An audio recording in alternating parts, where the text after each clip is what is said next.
we are a collective empathic species. We are all intrinsically interconnected. So the more of us that heal our mother wound, the more we radiate or emanate that energy out to others, and we kind of permission and make it safe for other people to heal theirs and start nourishing themselves as well. Because everything works in micro, macrocosmic principles. When we heal our internal mother wound, we heal our wound or our disconnection from Mother Earth. So the more work we do, the more we find we're working with Mother Earth. So just like we are cells on the body of Gaia, it has to be an integral collective ascension. Welcome to New Earth Podcast, where we dive into inspiring stories, profound wisdom, and insights from remarkable individuals who are driving the consciousness shift on our planet. If you're ready to elevate your awareness and well-being, you're in the right place. But before we dive into today's episode, be sure to hit that subscribe button and join our growing community. Together, we'll continue to explore the ideas and conversations that help you up-level your consciousness. Thank you so much for your support and your comments and for being part of this journey. Hello and welcome back to New Earth Co-Creators. Today, I'm joined by the lovely Sarita Sol, who is a shamanic practitioner, a seer, and teacher of practices that are about healing, embodiment, and connection to source. So her calling is to illuminate that true healing and empowerment arise from sovereign and authentic relationship with oneself, the earth, and source consciousness. So welcome, Sarita. Delighted to have you on the podcast today. Thank you, Sarah. It's lovely to be here. Thank you for having me. You're so welcome. So today we're going to talk about the mother wound. So we'll be exploring what it is, how it shapes us, and how it can carry such a profound energetic imprint within our bodies, our lineage, and our lived experience. So that's quite a deep dive, the mother wound, isn't it?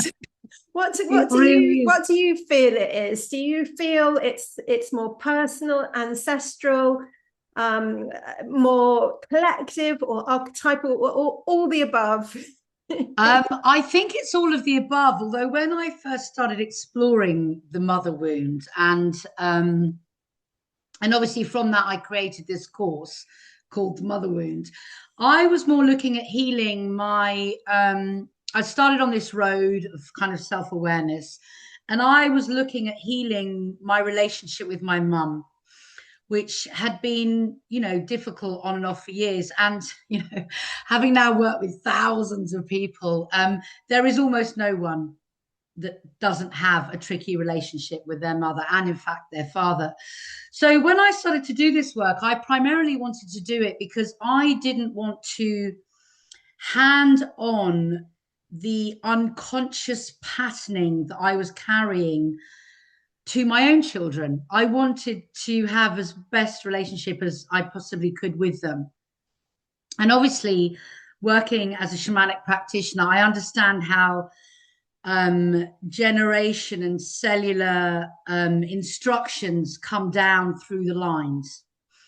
So, but when I started, it was much more simple. I was doing my inner work and I wanted to kind of heal my relationship. But, since then, and it did really heal my relationship doing this internal work. But since then, I've as my kind of spiritual and soul evolution has advanced, and as I've taught and helped more and more people to heal themselves, I've really begun to understand that true spirituality is learning how to be the parent to yourself that your mother and your father should or could have been, were they more present and aware. So part of spirituality, you know, is this kind of chopping logs and carrying water piece where you look after yourself in this world. And you need to be able to mother yourself and father yourself in an aligned way. And when you do that, the internal dynamic of your child, your inner child, can flourish and grow. And then also I've understood, you know, that your parents, the things they hand you with, the programming they give you, which of course is unconscious on their part and then becomes unconscious on our part, we hand it on, affects the internal masculine and feminine dynamic within us. And when those dynamics within us are balanced, that is what actually allows the Kundalini energy, for want of a better word, it's called other things in other traditions, but it allows the energy within us become so balanced that and self-supportive that it grows. And that is what leads to enlightenment and, if you like, self-mastery. So those pieces all came later. But in the beginning, you know, I just wanted to have a better relationship with my mum. And I feel like I'm still learning, you know, like we're all still learning, but that has come down and given me a better relationship with my children and a better relationship with other people and understanding of what, you know, we're all going through and what we're handed, and how part of this spiritual quest is to unravel that and remake ourselves. That's so powerful. I love the piece about balancing the masculine and feminine, and how that, and presumably that then creates coherence in the brain, and the masculine and feminine brain, and in the heart energy field as well. What I'd love to dive into is when we haven't done that healing work, when there are patterns, which obviously we all have, even if we've done the work, there's still going to be programming, there's still going to be patterns there. It's like an ongoing journey. So what sort of ways can those mother wound patterns show up in people's lives, in their sense of self as well? Because that must be a big one, you know, like I'm not good enough, all that kind of stuff that's been handed down. Yeah, that's a very pertinent question, because that, of course, is where, you know, everything begins and why people even, you know, go and seek what to do. So I guess, you know, on a really kind of superficial level, it's going to show up as relational problems with your mother, or in or with your father, or with your children, or in your romantic relationships. Okay, so essentially something I've discovered is generally we marry someone who represents the unhealed wounds we're carrying from our mother or our father. So that in itself is enormous, you know. But it also shows up as things like, if anyone presents to me with breast cancer, it's a mother wound, hands down. Because the mother wound really at the core is about how we nourish ourselves.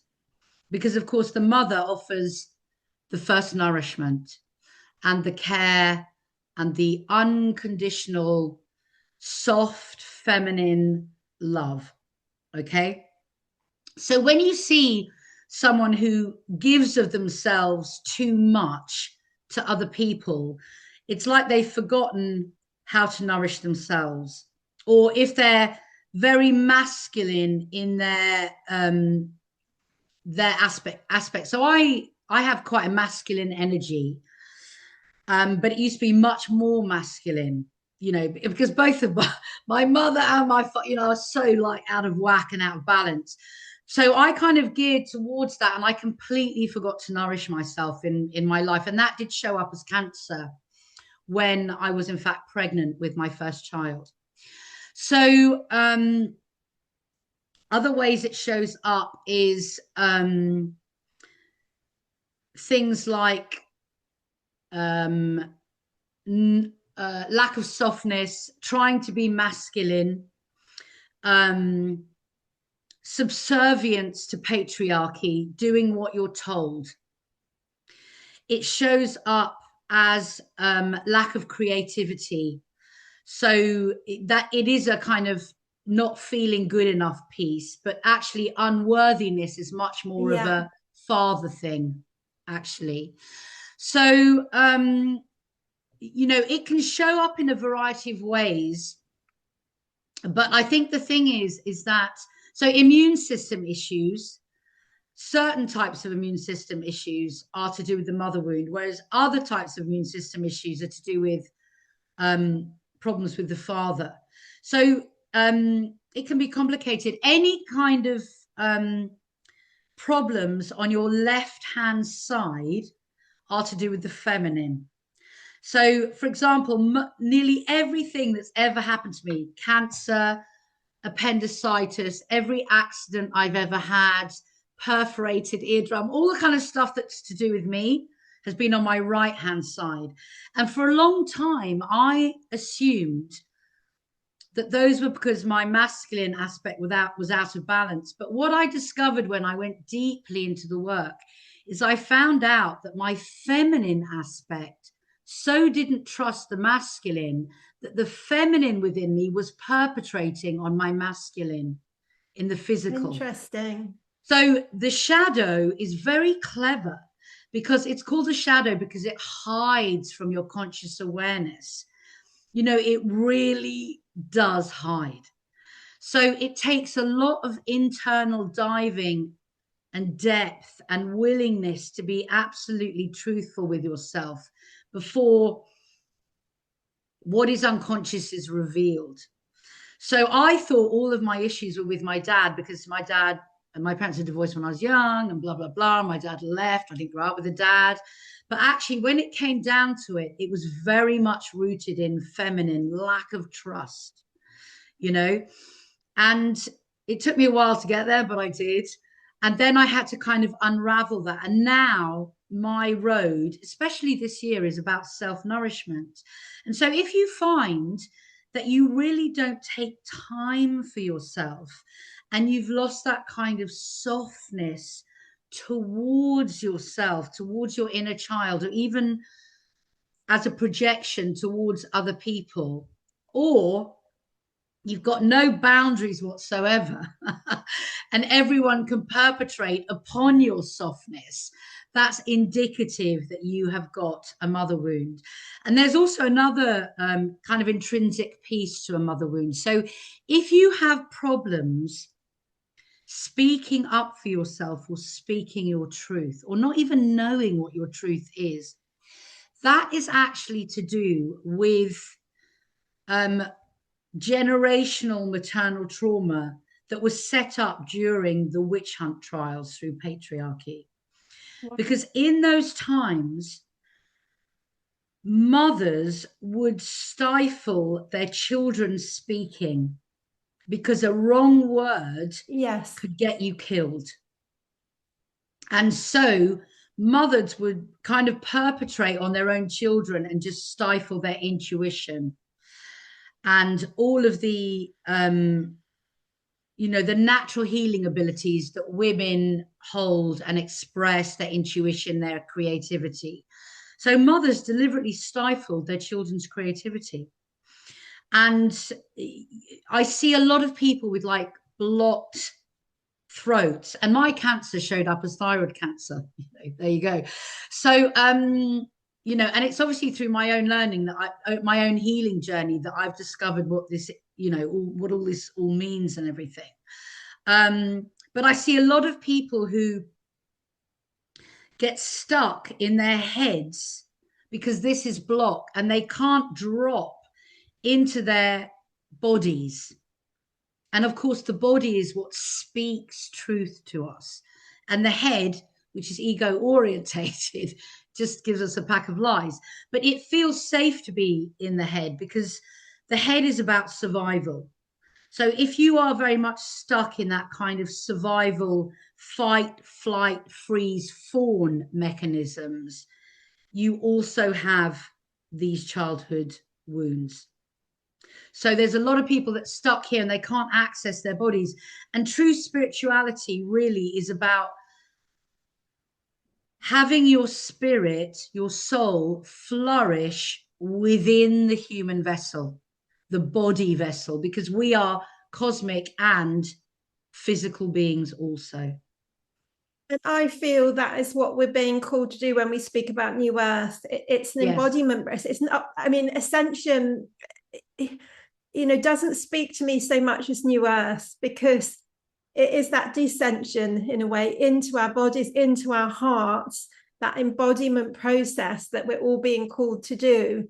And I understand that in your work is absolutely key. You have various techniques such as walking the eight, which we can speak about as well, that really enable people to drop into their bodies at a cellular level. What do you feel begins to happen when we let go of the stories of our mother, and what's happening in our head, and we start to allow our bodies to unravel it for us? Yeah, so first of all, I would say, and this is another piece that's come to me, is it's really not about letting go of anything. It's about integrating all of it.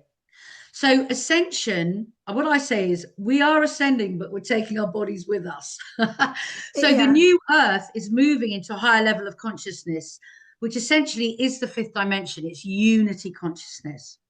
So in order to hold unity consciousness in the body of Gaia, and we are like the cells on the body of Gaia, we've got to be able to hold unity consciousness within us. So it's not about transcending the ego or letting it go, or letting go of what's happened to us, or even letting go of our stories. It's about, or our evil side, or the bad bits of us. It's about integrating it all and holding it all within our body and allowing it all to be what it is, and feeling into the truth of that. So the reason we need to get into the body is so that we can really access our five senses properly, kind of unnumbing, and when we access the five senses, that's a kind of doorway which gives us access to the sixth, seventh, and eighth senses, which allow us to ascend, but with the five senses. So it's like you ascend, but with the body vessel fully feeling what it's meant to do. Loads of people want to come to Earth because we get to do all the fun sensory stuff that you can't do, let's say, at higher levels of reality. That's why it's exciting to be in here. But the problem with being in here is that we have this polarity. We have the dark and the, well, actually, the dark's pretty cool, but we have the dark and the light. We have pain and pleasure, suffering and joy, all of that stuff. And it's a matter of integrating it all. And the stories are what hold us in our head. So what I find with people is that they spend an awful lot of time and energy trying to stay in their head so that they won't feel the pain of suffering of something that was perpetrated upon them. Because imagine that, you come into this realm, you're like a pure, sweet little child soul. And trauma can be inflicted upon a very pure soul, even through a harsh word. Okay. And, our parents are unconscious. It's not their fault. That's just the way they are. And so unknowingly, they traumatize us, or our teachers do, or patriarchy does. And what that does is it pushes us out of the body because we don't want to feel. And then we spend an awful lot of time staying in the head, trying not to feel, let's say, the suffering of some kind of abuse, whether it was verbal abuse or something more horrific than that. But actually, when I take people into their trauma and into the pain of the suffering, it's the fear that's holding them in separation consciousness. So in other words, out, separated from their body. And when they're held in a safe space and they can go into those feelings, they find out that the fear of the thing was worse than the actual feeling itself. And then what happens in the work that I do is you go into these feelings, let's say it's verbal abuse, okay? You go into a feeling of verbal abuse that was done to you throughout your childhood. And as you sit in that, you start to apply curiosity. Humans are naturally curious beings. That's why we're even here, you know.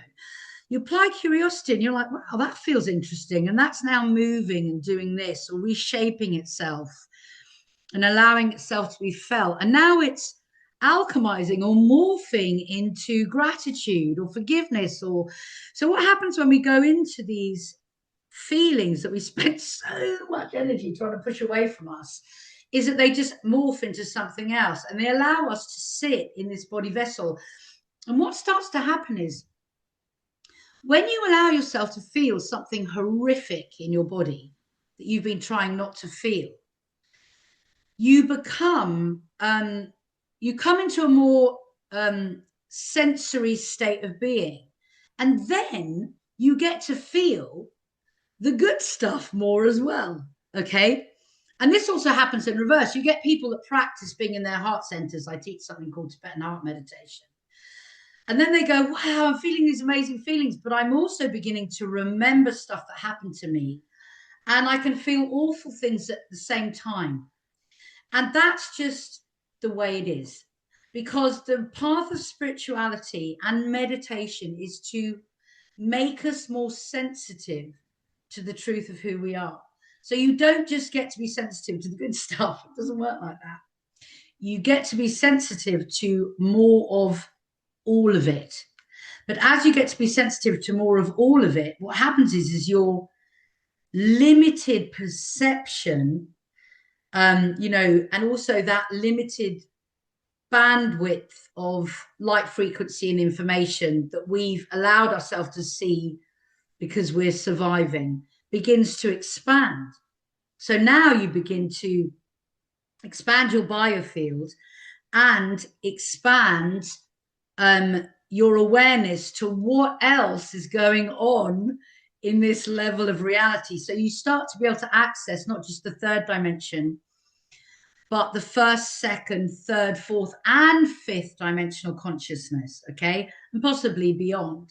And you get to be able to feel into all of those at once.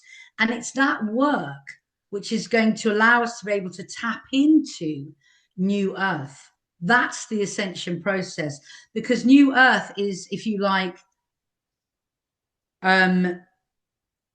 feeling into all of those dimensions simultaneously, and the collapse of linear time, which is only held in the third dimension. Amazing. That's a big mouthful I've just said there. Sorry. I've got so many questions. We're going to have to pack it in this one. Yeah. So we've spoken a little bit, you know, about how doing this somatic work can enable cellular change by shifting from the pain into gratitude. You spoke about that. I'd love to look at this more on an epigenetic level now, in terms of patterns and wounds that are perhaps encoded in our DNA that we've perhaps inherited from our ancestors, perhaps ancestors that we've never met, that are generations back. You spoke briefly about the perpetration of the witch, you know, the witch wounds and things like that. How do you feel these kind of ancestral wounds come in and are perhaps encoded in the DNA and in our bodies? And how do you feel it's possible for us to heal those, perhaps with even ancestors that we've never even met? It's so easy to heal it. You just wouldn't even believe. So like in the mother wound, in the mother wound, what that process does is it allows you to heal 7 generations back. Okay. And 7 is a really good number because it's a cyclical number. Like you'll notice 7, 14, 21, 28. It's like, you know, it's like those are, if you like, portals where we shift in our consciousness as we grow up. You know, 21, coming of age, 28, midlife crisis, all the kind of stuff. 7, puberty. At 7, also, we leave the hypnagogic brainwave state of being a child where we just absorb all of the information. It's a big age for Steiner. Steiner talks about age 7 quite a lot. Yeah, exactly. So this work that I teach heals 7 generations back. Now, what's happening is your ancestors are They're moving through time in what we perceive as a linear pattern. Okay. So you've got your great, great, great, great grandmother, hands, you know, her. So the mothers, we know this from even normal conventional science, let's say, they've even admitted to this, is that the mother, her cells are in her child's cells now for life. Okay. So matter, as we perceive it, there's hardly any matter in this realm. I think all the matter in the whole universe would fit into a thimble. Everything else is light, frequency, and information moving at speed. The only reason we can't put our hand through the table is because it's spinning so fast that it bounces us off. Okay? So everything is light, frequency, and information. So the mother hand's light, frequency, and information in her cells through her DNA into her child. They stay there for life. It gets handed down child by child by child. Okay. That also includes all of the information pertaining to her reality and her experience, her emotions, her experiences, her expressions, her mental state, you know, everything. Okay. And so those get handed down and down and down, and we just sort of pick them up. Without even consciously realizing that there's something that we can work with. And until very recently, until Bruce Lipton probably, we just assumed that the DNA was unchangeable. Now we know I think there are only literally 2 diseases in the whole world that are actually handed down to you through genetics. Nothing else is fixed. Everything is changeable. And that's because they've now realized that what's actually happening in the nucleus is picking up information from the outside and then informing the nucleus about how to change on the inside. Before, they thought it was the other way around. Okay, but now we know it's the environment that changes the gene. So if a human in a prison cell believes that can visualize being on a beach, it will receive, if you like, the information of sunlight into its cells, which will actually physically change the human, even if they're in a dark cell. Yeah. Okay. So now we know about how genetics are going there from the outside in. So you can change your genetic code. So we've received this cellular memory handed down, and we just act it out, thinking it's part of us, you know. So let's say, you know, we've been killed through lifetimes for trying to speak our truth. And then at some point we hit the witch hunt trials, and then that came through. And now we're like a really timid person who just won't speak their truth. And there's other factors that have come in, and there's patterning and all that kind of stuff.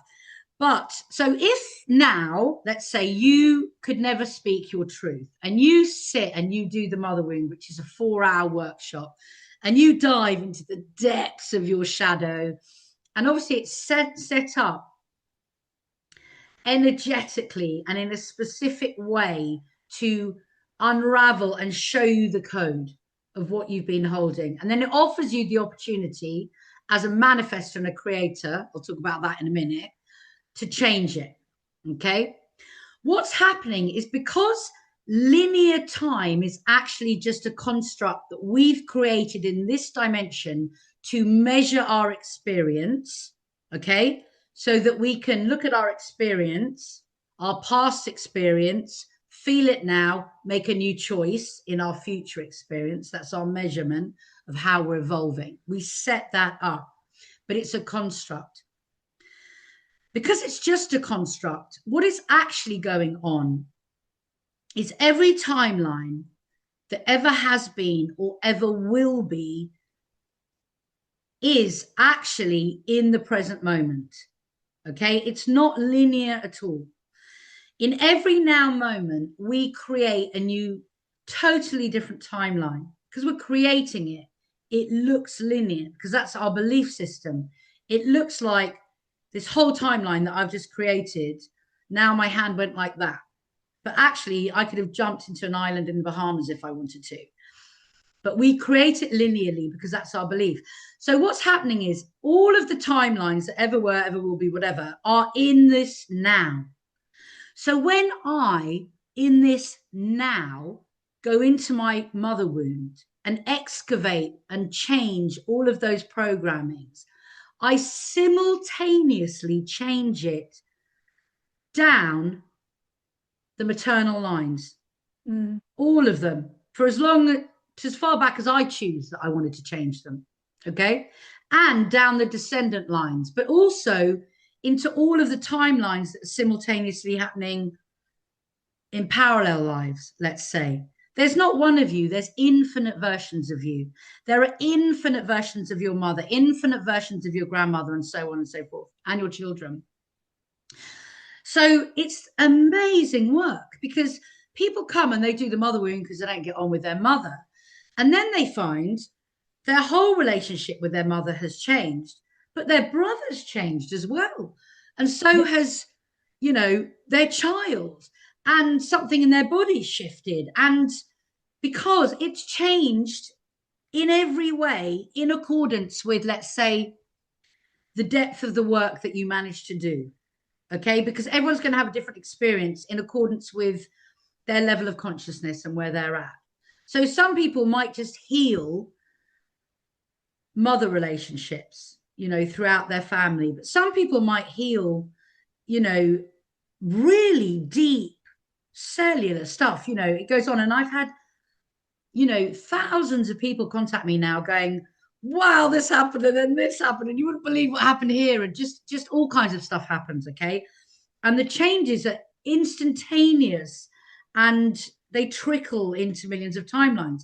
Now, the reason why that's possible is because you are a fractalized aspect of the creator having an experience in this dimension. So in other words, you're a creator. You can create whatever you want. We have just been programmed to think that we have been dumped into a reality in certain circumstances that we have to make the best of. Right? That's what we've been told. But the truth is, and I've just said this, in every now moment, you create an entire new reality in accordance with the thoughts and beliefs that you have about yourself. That's what's actually happening. So when you do this internal work, if you change those thoughts and beliefs about yourself, your reality changes in accordance to your will. It's a big one for people to get their heads around. However, it is the truth. And it's just so empowering when you realize that. It's incredibly powerful work. I'd love to dip into the practical side of it, because the process that one of the processes that you use in your course and in the other work that you do is walking the 8. Yeah.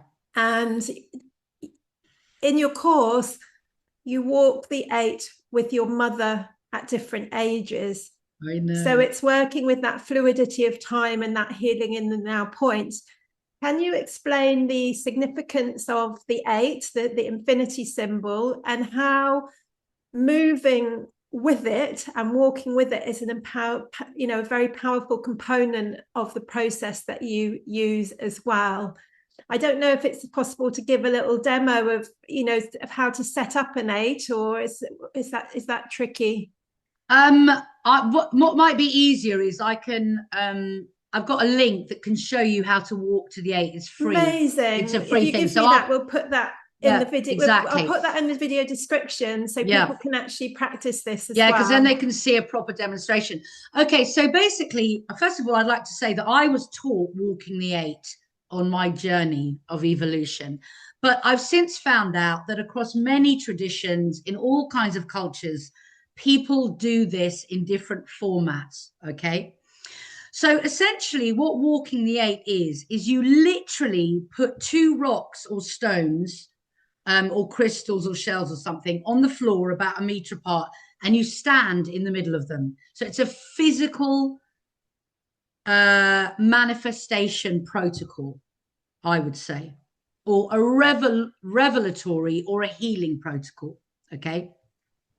So you literally put 2 rocks on the floor 1 meter apart and you stand between them. And there's a specific setup. which you can see. There's an energetic setup, which you can see on the demo. And then what you do is you set an intention, and you literally physically walk between the two rocks like this for an allocated period of time, with or without music. Okay. And you're holding an intention. Now, in the mother wound, the intention was to walk through time with your mother at different ages. Okay. And it's so, like, for me, this was the pinnacle point of my own process in this workshop. Okay. And a lot of people go, wow, I just saw, you know, everything.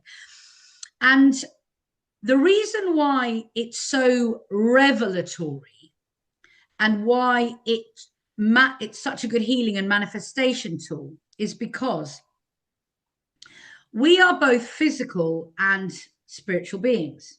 Okay.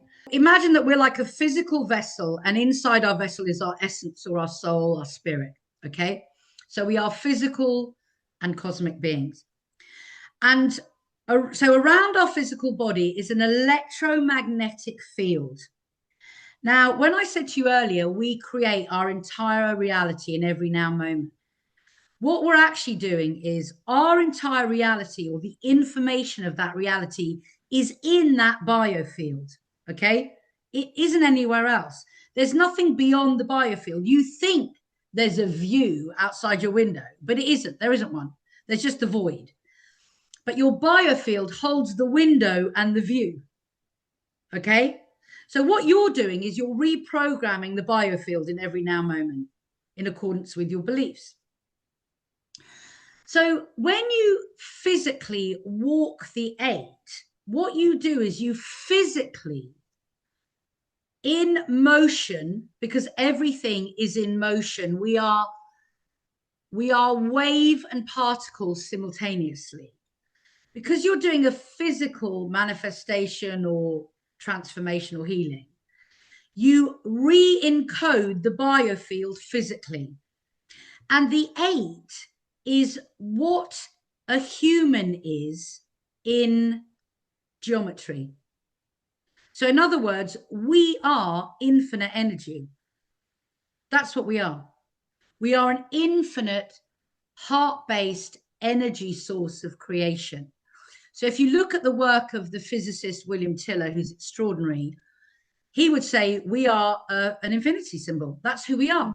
So as you're walking in an 8, you are walking in the truth of your own geometry. You are aligning your physicality and your energy field to that truth. And as you walk, you are holding an intention. So the intention for the mother wound was to walk with your mother at different ages so that you would shift your perceptions around why she's the way she is and where she came from and what made her up and all of those things. And so you're walking in your truth, you're holding this intention, and you're walking in infinity, not linearity. So the 8 allows you to walk out of linear space and time, okay, or beyond linear space and time, because we're not linear beings. We just think we are. Okay. And then the other thing that happens when you walk the 8 is every time you go through the, what I call the knot of the 8, you're actually accessing a 0 point portal. Literally, you've created a portal in your living room or wherever you're doing the walk, which gives you access into source consciousness. And what we are doing, the way we're able to perceive ourselves in this reality, is we're actually holographic. But what we're doing is we are pulsing like this, much faster than this, faster than the speed of light. We're pulsing to source consciousness, making a choice about who we think we are, pulling that choice back through a portal and landing it in crystallized matter-based form into our biofield. So we are a pulse. So every time you walk through that 0 point, holding an intention to meet your mother at different ages, you are accessing source. And so you're able to, you know, really see your mother at different ages and feel your mother at different ages and know your mother at different ages and feel into her cellular memory and yours simultaneously as you're walking. That's why it's such a profound experience. But also you can walk the 8 with any intention that you want. So maybe that you want to manifest a new job in your life. So you would walk the 8 holding that manifestation. And as you're walking, what are you doing? You're pulling it from source consciousness into your physical reality as if it was here. And then source responds to you because you are the creator. And it's the same with healing. Source consciousness responds to your will. But the problem is, for most of us, we go, oh no, I can't manifest. And that's because most of us are trying to manifest with our conscious awareness without accessing the deep unconscious programs, trauma, patterning, setups, ancestral, cellular, all of those setups. And so those, because your unconscious is a bigger supercomputer than your conscious mind, are actually creating your reality. So even if you want to win the lottery and consciously are doing positive affirmations and believe that you are consciously worthy, if unconsciously you were programmed to think you are unworthy, that will be the thing that you're manifesting from. So you've got to do the shadow work, clear it, and then manifest consciously. You've got to do both. And that's the 8, the unconscious and the conscious, the masculine, the feminine, the cosmos, the earth. We are the 8.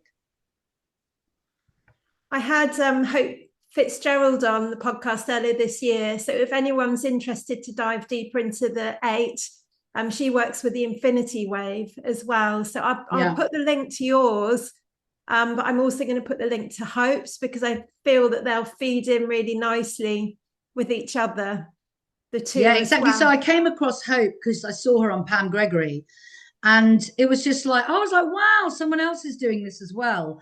But the way I'd been taught it is it had come, it's an ancient practice. So she'd obviously downloaded it. And then I shared the walking 8 with Pam as well, so that people could do it physically. And the amount of people in the comments that said, I downloaded this 5 years ago. When I've got a problem, I doodle the 8 on a pad and then the solution comes to me. Or I've been working with this with my psychotherapy with kids. So it's like, it's there in the field for us to work with. It's an extraordinary natural tool that we need to be working with because it helps us to understand that we are infinite beings. And that's what allows us to drop this kind of polarity and linearity that keep us stuck, essentially, and limited. You spoke earlier about reparenting, and I'd love to drop into that a little bit as to how kind of reclaiming, because it's kind of diving more into the nervous system and the cellular memory when we start reclaiming those unmet needs, those areas where perhaps we didn't feel safe. How can that really support this process? And again, some practical information for people would be really helpful as to how to reparent, other than kind of obvious things such like salt baths or nurturing or So I think fundamentally, in order to be able to parent yourself properly, you've got to go and unravel the trauma and the unconscious indoctrination that you sustained as a child, remembering that, like I said earlier, children are in a hypnagogic brainwave state, and your parents have been brought up in patriarchy and they've unconsciously programmed you certain things. So actually, I see people trying to meet their own needs consciously, doing things like salt baths or walking every day or, eating well. And all of those things are super important. But if you don't unravel the shadow underneath, there will be unconscious things running the show of your life. So I think it's important, whether you do my work or someone else's work, that you dive into your relationship to the maternal and paternal aspects or principles that you hold inside yourself that were dictated to by your own parents and their parents and so on. That's really important. And there is a place for, psychotherapy. But if you don't do the energetic work, you keep that information in your head and you don't unravel it in the body energetically where it's actually being stored. Okay. So this is very important, to actually do energetic work and physical work. So breath work is just extraordinary in this arena. But the breath work needs to be aligned to an intention.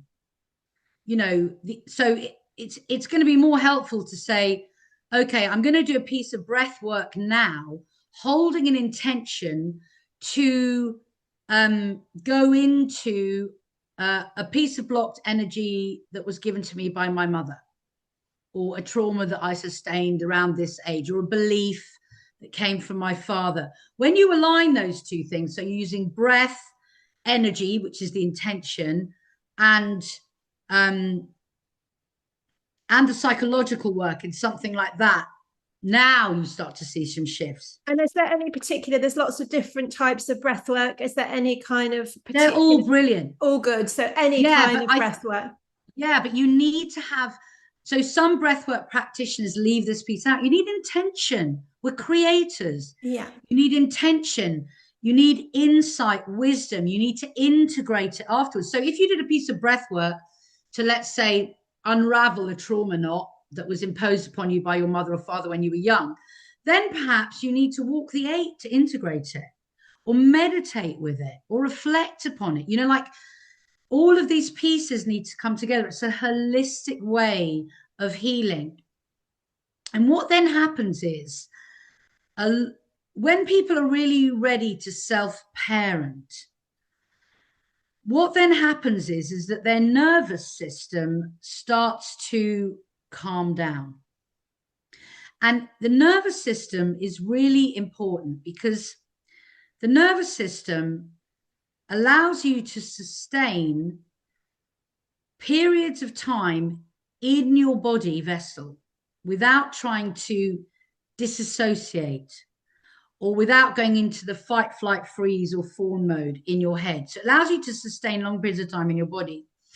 And the nervous system actually is directly accessed through fascia, which is a quantum communication system that aligns to, if you like, the field of source consciousness through a web-like system which goes from micro to macro.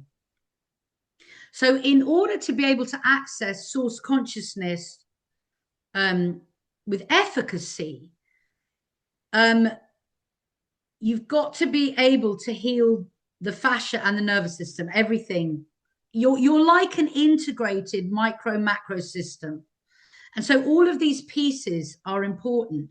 And what happens is, when you parent yourself sufficiently, your inner child or soul parts of yourself that may have left, so soul loss you may have sustained in childhood, and that is the primary work of a shamanic practitioner, is to reintroduce people to their soul parts.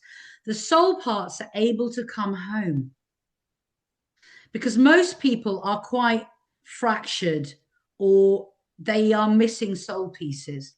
Because when you sustain trauma, soul parts leave. They literally leave the vessel as a survival mechanism. Okay. But if you can calm the whole system down, the soul feels safe to come home. That's what happens. You may need to get a shamanic practitioner to help you. There's loads of stuff that I teach and other people teach about soul integration. And this is why it's important to do the physical work, because when the nervous system calms down, the soul can come home. And then you start to feel more whole. And then you can behave or be the child again.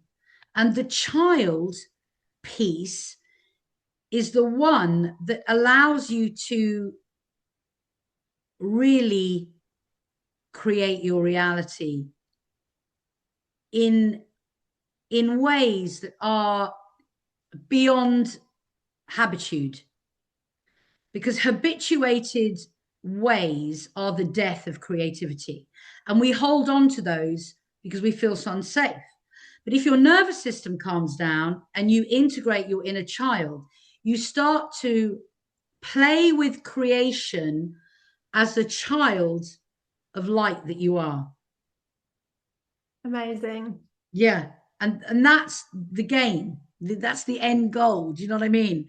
And so then that kind of maternal and paternal balance allows the child to grow and flourish in a masculine and feminine alignment, which then leads us to self-mastery.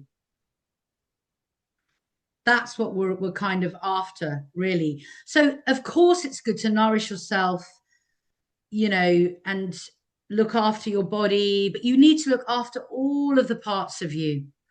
And if you're running from unconscious shadow, it isn't going to sustain for very long. It doesn't matter how many positive affirmations you do. And this is why I think the love light movement can be detrimental. It's got to be a balance of shadow. It's got to be a balance, light. hasn't it? Because otherwise the subconscious is running something else, Yeah. And ultimately it's integration, isn't it? Is what we're looking for. That's what I'm hearing from you. It's that integration of the light and dark, masculine, feminine, all those different parts of ourselves. I'm curious as to how, when we become more integrated, when we've integrated our kind of inner mother or inner parents, how that then might support the connection with our original mother, Mother Earth, or, looking at it in reverse, if we are having trouble integrating that mother wound, can we partner with Mother Earth and approach it from that direction of allowing that nurturing and healing to come through to heal aspects of ourselves? Yeah, I mean, I think what happens is when you've got mother wound, you kind of long for Mother Earth, but can't quite reach it. So there's this kind of longing for nourishment and connection with the mother as it is. So what I see is when people heal their mother wounds, they begin to trust and connect more deeply with their first mother, which is Gaia. And as opposed to having a longing but not quite meeting in that connection, there is much more of a connectivity and a softness and allowing to flourish and a flowing with the seasons and an integration of the seasons. And one connects more to the consciousness that we find upon the earth. So the consciousness of the flowers, the animals, the earth itself. There's just more symbiosis. And what we've done is we've learned to perpetrate the earth, to rape and pillage her and use her and excavate and make material from her and then throw that away. I'm not saying this is the case for everyone, but we do that. And the other thing is we sort of don't trust. So, we take a lot of pharmaceuticals that are unnecessary. We do things to our bodies, men and women alike, because we don't trust the body of Gaia to sustain us.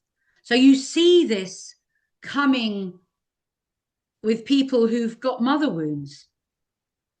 And then we live our lives not in that trust. And of course, you can do it the other way around. You can find your way into the body of Gaia and then unravel your birth mother wound that way. But for most of us, it's an easier road to do it mother than Gaia. Yes. And beyond Gaia, we have the cosmic womb of all creation, a bigger macrocosm, So I was going to ask, this is my last question.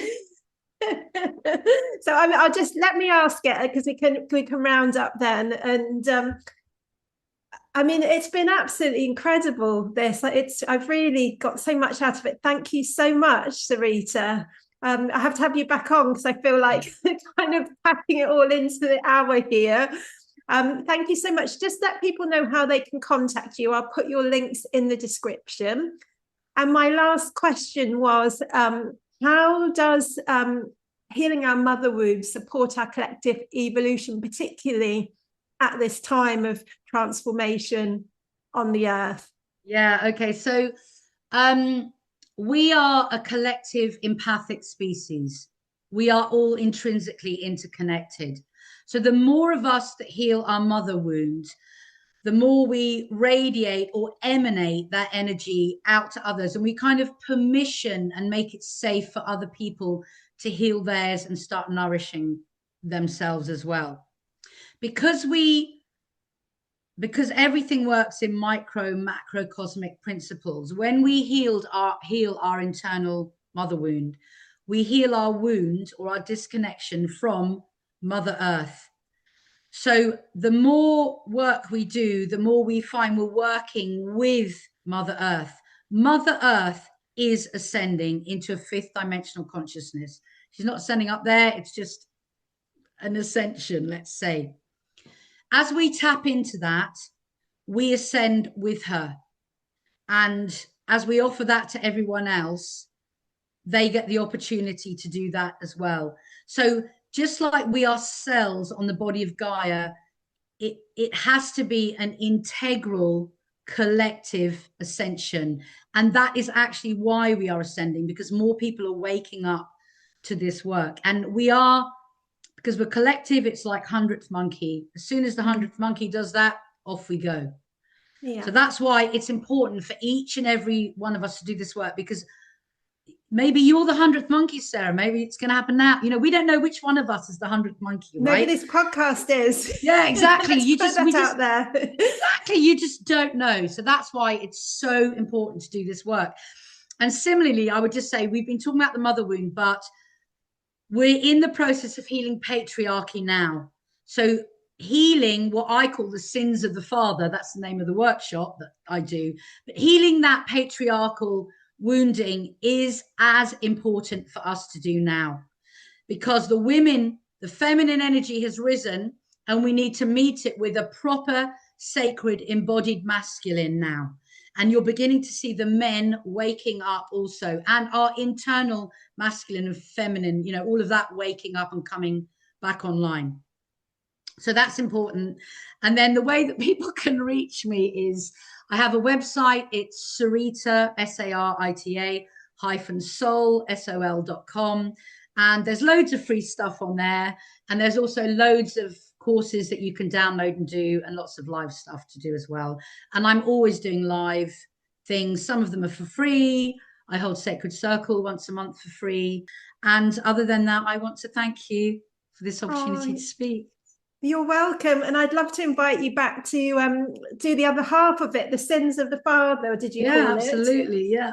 Because that would be a nice balance. You know, people can integrate this, and maybe sometime next year we can have a look at the patriarchal side of things. That would be wonderful. And it's been lovely to speak to you and get to know you. It really has. Thank you so much. And thank you everyone for listening in today. Lots of love.